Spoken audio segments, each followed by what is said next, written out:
장대비가 대지를 때리던 어느 봄날 새벽, 서울 외곽의 작은 골목, 76세의 노모 김정옥 할머니는 허리 굽은 몸을 떨며 손에 오래된 나무 상자를 꼭 껴안고 골목길을 천천히 걸어 나왔다. 쏟아지는 빗물 속 할머니의 고무신은 질척한 흙탕물에 잠기고 바람은 축축하게 젖은 저고리 자락을 계속 뒤흔들었다. 그녀는 더 이상 머물 곳이 없었다. 아니, 더 정확히 말하면 딸이 문을 닫아버렸다. 눈앞에서 마음까지도. 그 상자 안에 무엇이 들어있는지 아는 이는 아무도 없었다. 하지만 그건 단순한 나무 상자가 아니었다. 그 안에는 정옥 할머니가 평생을 걸쳐 차곡차곡 묻어온 삶이 있었고 그 누구도 알지 못한 비밀이 함께 숨쉬고 있었다. 며칠 전 정옥 할머니는 딸 유진의 집에 있었다. 좁은 반지하 단독주택. 유진은 간호사로 야간 근무를 자주 나가며 남편인 정우와 10살 딸 수빈이와 함께 살고 있었다. 정옥은 10년 전 뇌졸중 이후 몸이 불편해져 딸의 집에 함께 살기 시작했다. 처음엔 그저 잠시의 기대였다. 하지만 그 잠시는 곧 부담이 되었고 부담은 어느새 불편한 존재로 자리 잡았다. 그날 오후 지하방 부엌은 열기로 가득 찼다. 철제 싱크대 위로는 햇살이 비스듬히 들어왔고 정옥 할머니는 손이 떨리는 걸 억누르며 한 뚝배기 김치를 조심스럽게 옮기고 있었다. 뚝, 하필이면 뚝배기 하나가 바닥에 떨어졌다. 조용한 깨지는 소리에 곧이어 딸 유진의 날카로운 외침이 들려왔다. 그만 좀 하세요, 엄마. 이 좁은 집에 엄마까지 있으니까 애도 제대로 못 키우겠다고요. 할머니는 몸을 굽혀 조각을 줍고는 아무 말 없이 가만히 고개를 숙였다. 익숙한 듯한 침묵, 눈동자는 탁해 있었지만 그 속에는 억울함도 분노도 단념도 아닌 익숙한 체념이 서려 있었다. 오랜 시간 동안 그 집의 규칙은 단순했다. 정옥은 말없이 살아야 한다. 식사 시간에도 그녀는 늘 가족이 식사를 마친 뒤에야 남은 밥을 조심스레 떠서 먹었고 수빈이 몰래 반찬 하나를 집어주면 유진은 눈을 부라리며 야단쳤다. 수빈아, 왜 할머니한테 그런 걸 줘? 그거 하나 더 먹이려면 돈이 들어. 괜히 동정심 가지지 마. 수빈은 움찔하며 젓가락을 놓았고 할머니는 그저 고개를 저으며 웃었다. 괜찮다. 국물만 있으면 된다. 밤마다 그녀는 부엌 뒤편 창고방에서 지냈다. 형광등도 없는 방, 낡은 매트리스 하나, 고장난 선풍기, 그 옆에 노인색 바랜 나무 상자 하나. 그곳은 그녀의 세상이자 유일한 쉼터였다. 하지만 그 안에 숨긴 건 잠만이 아니었다.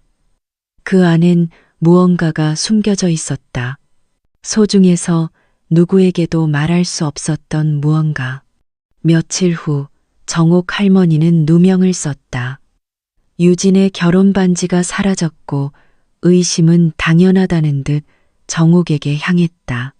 엄마, 설마 반지 훔친 거 아니죠? 이 집에 엄마 말고 누가 들어왔는데요? 아냐, 나 그런 거 안 해. 그만 좀 연기해요.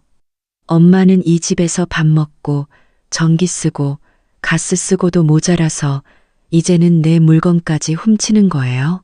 할머니는 손사래를 쳤지만 유진은 들으려 하지 않았다.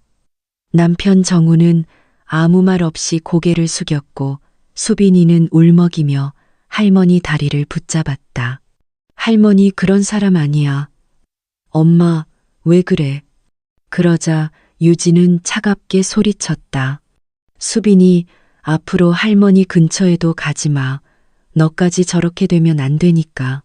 그날 밤 정옥은 방에 틀어박혀 상자를 껴안고 울었다.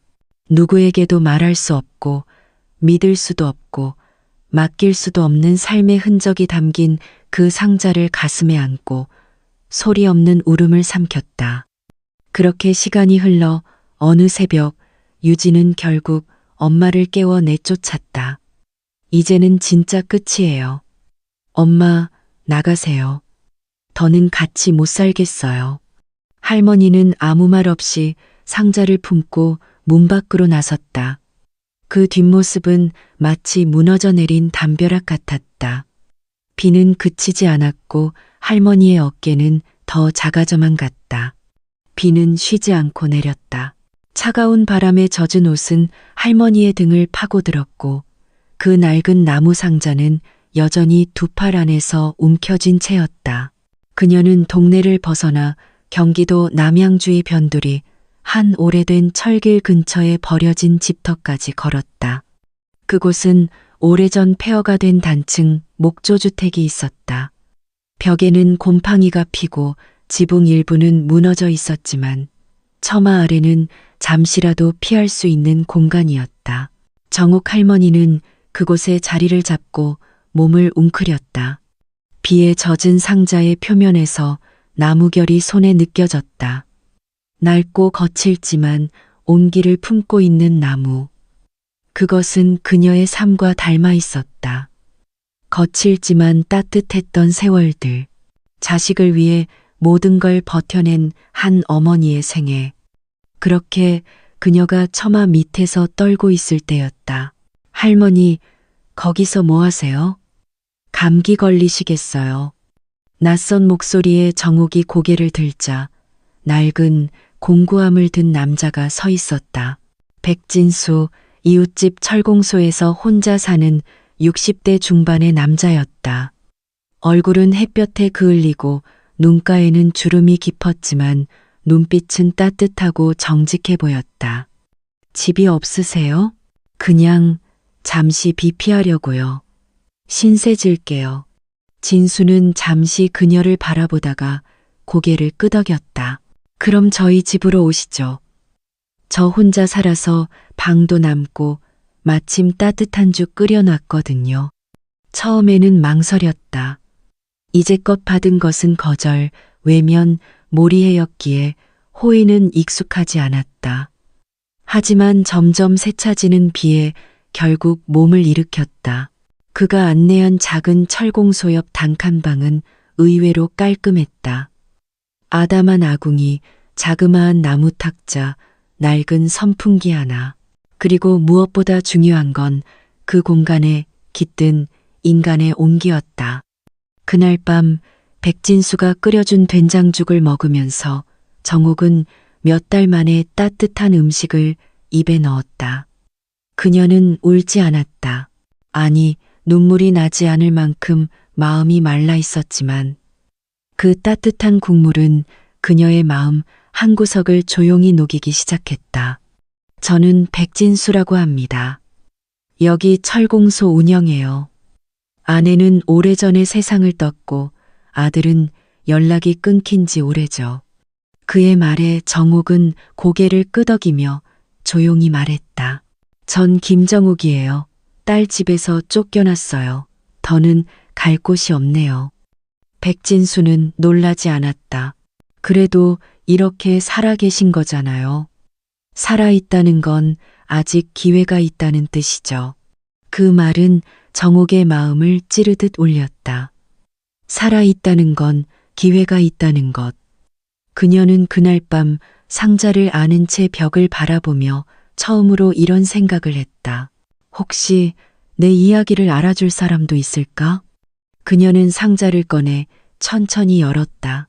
그리고 안에 든 오래된 서류들, 통장, 황금색 종이로 포장된 낡은 비닐봉투 하나를 바라보았다. 이게 내 전부야. 하지만 누구에게도 줄 수 없었지. 아무도 그걸 사랑이 아닌 걸로 볼까봐. 그러다 문득 그녀는 백진수를 향해 조심스레 말했다. 혹시 내 얘기 좀 들어주실래요? 내가 어떤 삶을 살아왔는지. 그는 고개를 끄덕였다. 들려주세요. 누구든 한 사람쯤은 그런 얘기를 들을 준비가 되어 있어야 한다고 생각해요.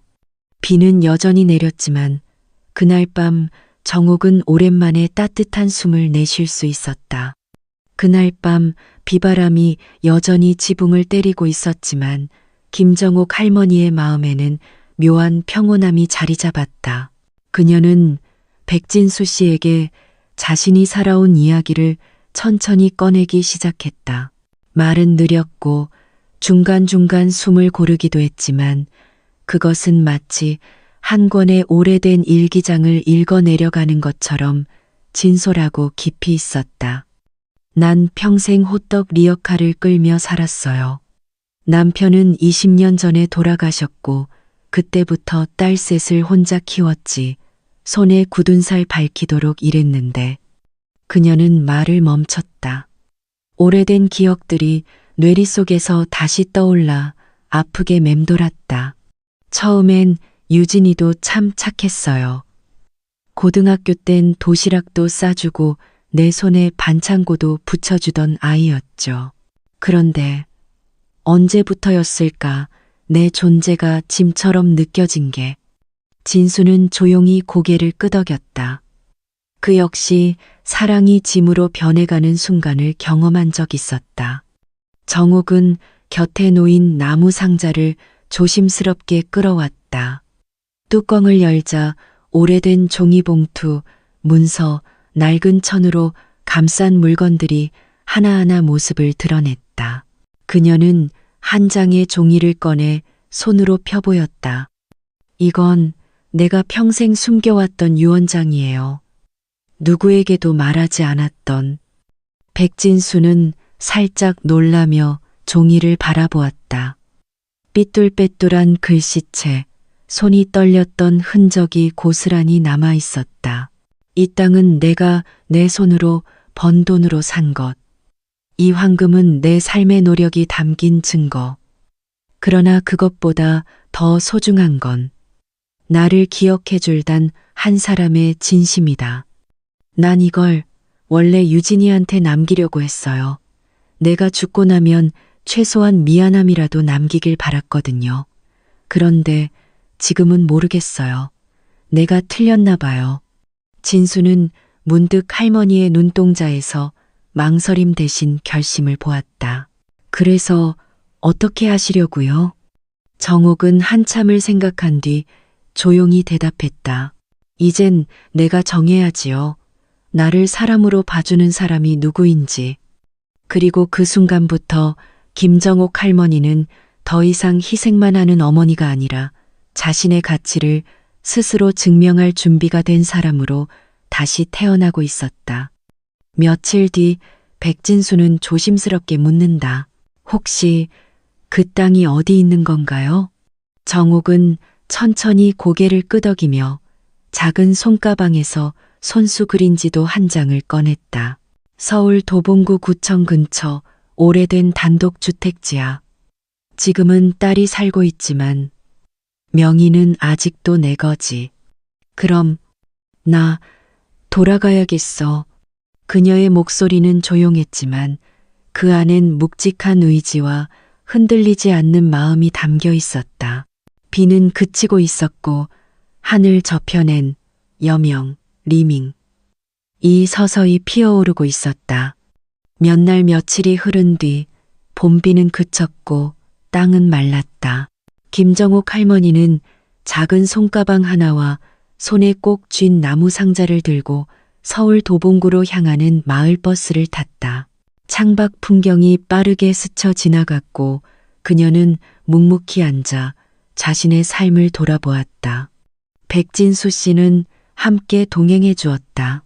처음엔 괜찮아요. 혼자 갈 수 있어요. 라고 말했지만 정옥 할머니의 손끝이 떨리는 걸 본 그는 가만히 짐을 들고 버스에 올랐다. 어디 가시냐는 운전기사의 물음에 정옥은 그냥 집에 가요. 하고 대답했다.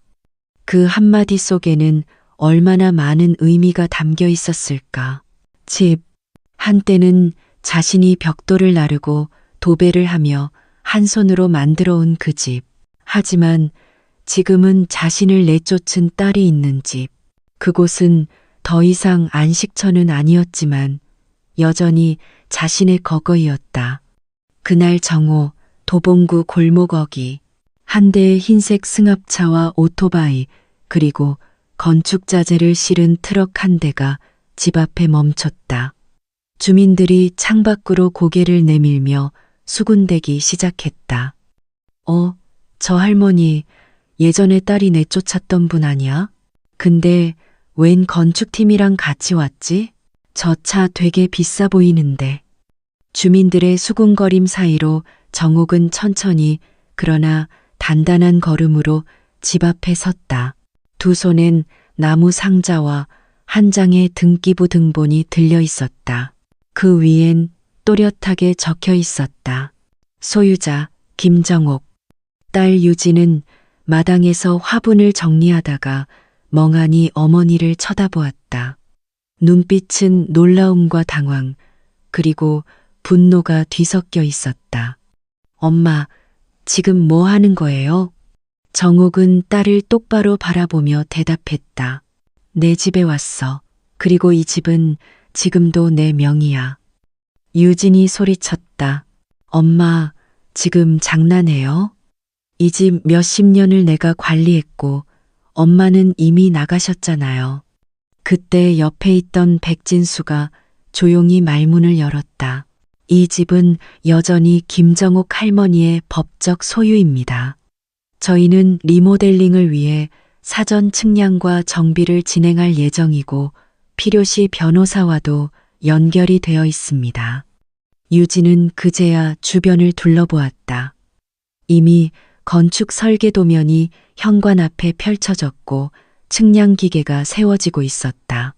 그 순간 그녀는 처음으로 자신이 통제할 수 없는 현실을 마주하게 되었다. 마당 끝에서 조용히 지켜보던 수빈이가 달려나왔다. 할머니, 그리고는 꽉 껴안았다. 정옥은 그 작은 품을 안고 가만히 속삭였다. 우리 수빈이. 할머니, 이제 집에 왔어. 그 장면을 보며 유진은 말없이 고개를 돌렸다. 그녀의 눈가엔 질투인지 후회인지 모를 감정이 스치고 있었다. 하지만 정옥은 딸을 보며 미소 지었다. 너도 힘들었지. 이제 엄마가 보여줄게. 나란 사람이 얼마나 꿋꿋하게 살아왔는지. 다음 날 아침 골목길을 따라 사람들이 하나둘 모여들기 시작했다. 벽에 붙은 공사 안내문과 도면, 그리고 이곳은 김정옥 소유의 주택입니다라는 문구가 적힌 현수막이 유난히 눈에 띄었다. 김정옥 할머니는 새로 구입한 연한 하늘색 저고리와 검정 바지, 그리고 깨끗이 손질한 집신을 신고 현관 앞에 앉아 있었다. 손에는 찹쌀경단을 담은 대나무 바구니가 들려 있었다. 지나가는 사람들에게 조용히 건넸다. 하나 드시고 가요. 우리 동네 이웃들이잖아요. 처음엔 어색해하던 주민들도 하나둘씩 다가와 경단을 받아들었다. 그녀가 무언가를 되찾는 방식은 소리치거나 싸우는 것이 아닌 아주 조용한 존재의 선언이었다. 한편 집안에서는 딸 유진이 안절부절 못하고 있었다. 엄마가 저렇게 조용히 움직이는 게 더 무서워. 남편은 아무 말 없이 식탁에 앉아 신문을 넘기고 있었고 수빈이는 숙제를 하다 말고 밖으로 나와 할머니 옆에 찰싹 붙어 앉았다. 할머니, 그 상자에 뭐 있어요? 정옥은 잠시 망설이다가 상자를 열어보였다. 안에는 3개의 종이봉투, 그리고 직접 쓴 유언장, 수십 년 전 토지 매입 계약서, 사진 몇 장, 그리고 작은 천 주머니가 있었다. 그 안엔 반짝이는 금반지 3개가 곱게 쌓여 있었다. 이건 네 외할아버지가 힘들게 번 돈으로 처음 해준 거야. 내겐 돈보다 소중한 게 있어. 그게 뭐게? 수빈이는 고개를 갸웃하며 말했다. 가족 아니에요? 정옥은 살짝 웃으며 맞아. 근데 가족이라는 것도 결국 서로 믿고 지켜봐 줄 때 비로소 의미가 있는 거란다. 나는 그걸 너무 늦게 배웠지. 그 순간 유진이 문틈으로 그 장면을 보고 있었다. 그녀는 방으로 들어와 조용히 책상 서랍을 열었다. 그곳엔 아직 버리지 못한 어릴 적 엄마와 함께 찍은 사진 한 장이 들어 있었다. 그녀는 그 사진을 가만히 꺼내어 손으로 매만졌다. 며칠 후 김정옥 할머니는 동네 주민들과 함께 집 앞 마당에서 작은 차담회를 열었다. 찻잔이 돌고 전통과자 몇 점이 놓인 자리에서 그녀는 자신의 과거를 그리고 앞으로 이 집을 어떻게 사용하고 싶은지 조심스럽게 밝혔다. 나는 이 집을 다시 짓고 혼자 사는 어르신들이나 갈 곳 없는 아이들이 잠시 머물 수 있는 쉼터로 만들고 싶어요. 돈은 다 필요 없어요. 사람의 온기가 더 중요하니까요. 그 말을 듣고 있던 유진은 입을 열지 못했다. 그동안 재산이라고만 여겼던 그 공간이 엄마에겐 기억이고 사람이고 마음이었다는 걸 처음으로 깨달은 것이다. 그날 밤 유진은 엄마 방 앞에 조용히 편지를 두고 돌아섰다. 편지엔 단 한 줄이 적혀 있었다. 엄마, 나 많이 미안해. 새벽 공기는 한결 부드러워졌고 벚꽃이 조금씩 피기 시작한 골목길에는 봄 기운이 감돌고 있었다. 김정옥 할머니는 창문을 열고 마당을 내려다보았다. 새로 깔린 흙길, 조심스레 세운 나무 울타리, 그리고 자그마한 화단에는 수빈이와 함께 심은 채송화 몇 포기가 조용히 머리를 들고 있었다. 책상 위에는 아직 딸 유진이 남긴 편지가 놓여 있었다. 엄마, 나 많이 미안해. 짧은 문장이었지만 정옥의 마음에는 파도처럼 밀려오는 감정이 있었다. 그것은 화해가 아니라 첫걸음의 시작을 알리는 조용한 고백이었다.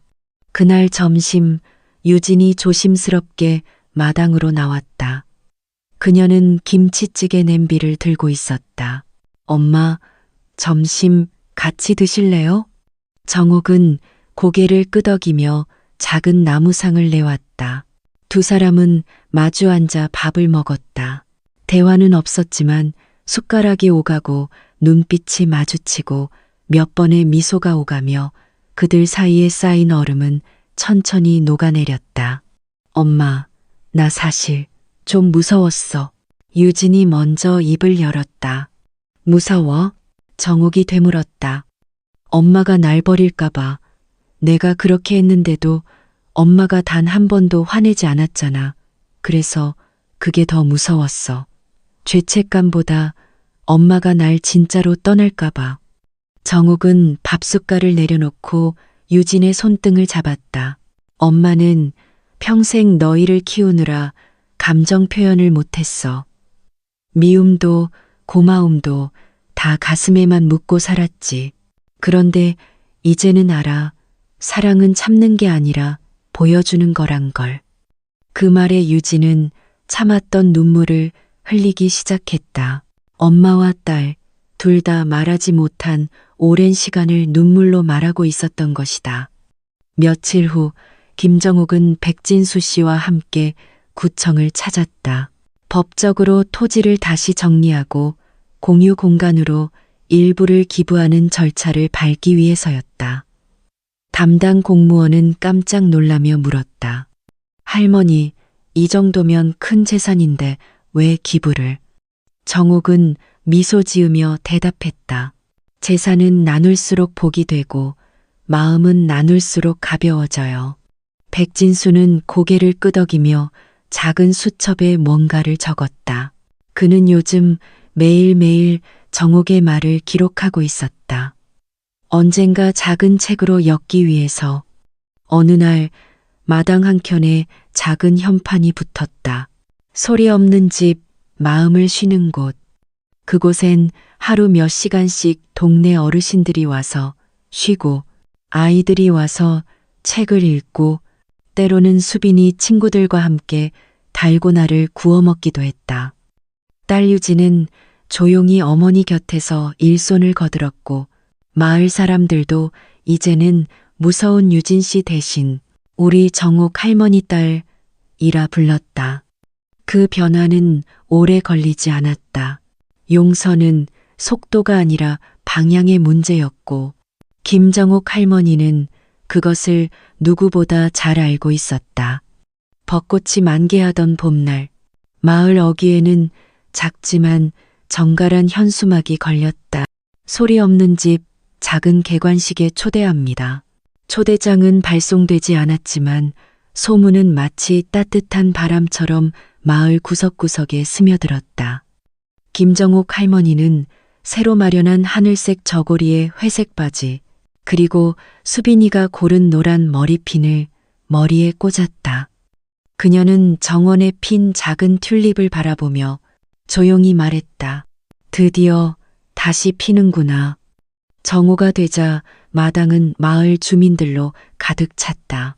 그들은 떡과 차를 들고 삼삼오오 모여 이야기꽃을 피웠고 아이들은 수빈이와 함께 작은 북카페 코너에서 그림책을 읽고 있었다. 그날 김정옥은 모두 앞에 섰다. 마이크는 없었지만 그녀의 목소리는 단단하고 따뜻했다. 이 집은 원래 제 손으로 지은 곳입니다. 하지만 언젠가부터 마음의 문이 닫히고 관계도 벽이 되었죠. 오늘 이렇게 다시 열게 된 건 용기 내어 한 발씩 내디딘 우리 가족 그리고 이웃들 덕분입니다. 그녀의 눈길은 자연스럽게 유진을 향했다. 유진은 그 자리에서 일어나 어머니 곁으로 다가갔다. 조심스럽게 손을 맞잡고 고개를 숙였다. 엄마, 이 집 다시 가족이 될 수 있게 해줘서 고마워요. 수빈이도 달려와 둘 사이에 서서 손을 꼭 잡았다. 우리 다시 같이 살 수 있어요. 그쵸? 정옥은 고개를 끄덕였다. 이제는 다시 시작하는 거야. 개관식이 끝난 후 김정옥은 집안 가장 깊은 방 안쪽 예전 남편이 쓰던 방 앞에 작은 사진 한 장을 걸었다. 그 안에는 젊은 시절의 자신과 남편 그리고 어린 유진의 모습이 담겨 있었다. 여보, 이제야 우리가 다시 하나가 되었어. 백진수는 그 모습을 멀리서 지켜보다 천천히 마당을 나섰다. 그에게도 이 집은 이제 충분히 따뜻한 이야기로 채워졌으니. 그날 저녁 집 앞 골목길을 지나던 동네 아주머니 한 분이 말했다. 정옥 할머니네 집에서 뭔가 다른 기운이 나네. 마음이 열리니까 집도 달라졌지. 밤이 되자 수빈이는 방 안에서 조용히 일기장에 글을 적었다. 오늘은 할머니 집에 꽃이 폈어요. 사람들 마음에도 꽃이 핀 것 같아요. 이 집은 다시 웃음이 있는 집이 되었어요. 나는 매일매일 이 꽃을 지키고 싶어요. 끝맺는 말. 김정옥 할머니의 집엔 더 이상 금고나 비밀의 상자가 없다. 이제 남아있는 건 오직 마음의 온기.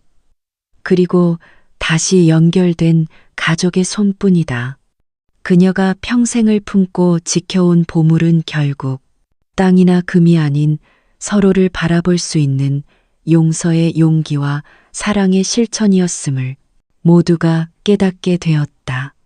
그날 이후 마을 사람들은 그 집을 이름 대신 이렇게 부르기 시작했다. 소리 없는 집이 아니라 따뜻한 집. 이 이야기를 들으면서 가슴 깊숙이 울컥하지 않으셨나요?